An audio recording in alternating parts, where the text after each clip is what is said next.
জ্যামে যেন না পড়ি এই জন্য ভোর ৫টা ৩০ মিনিটে ঢাকা উত্তরা থেকে মানিকগঞ্জের উদ্দেশ্যে রওনা দেই।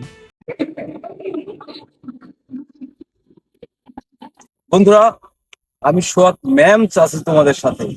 আশা করি তোমরা সবাই ভালো আছো, ঠিক আমি যেমনটা ভালো আছি।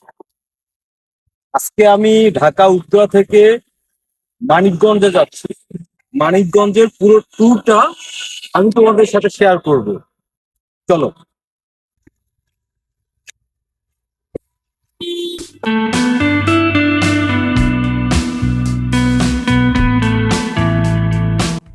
জ্যামে যেন না পড়ি এই জন্য ভোর ৫টা ৩০ মিনিটে ঢাকা উত্তরা থেকে মানিকগঞ্জের উদ্দেশ্যে রওনা দেই।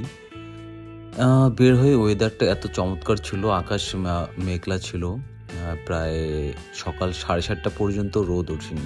ভাবছিলাম বৃষ্টি হবে, তবে বৃষ্টি হয়নি। আকাশ মেঘলা ছিল। এখন যে রাস্তাটা দেখা যাচ্ছে এটা হচ্ছে সাভার নবীনগরের কাছাকাছি। ঢাকা থেকে ৫:৩০টায় রওনা দিয়ে মানিকগঞ্জে পৌঁছে যাই ঠিক ৭টায়। আমার সামনে যে দৃশ্যটা দেখা যাচ্ছে এটা হচ্ছে মানিকগঞ্জ গ্রামের রাস্তা, বোঝাই যাচ্ছে।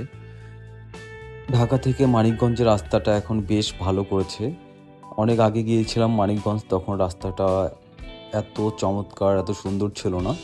ঢাকা থেকে মানিকগঞ্জ পর্যন্ত একবার হচ্ছে পাটুরিয়া ঘাট, আরিচা ঘাট পর্যন্ত রাস্তাটা অনেক চমৎকার।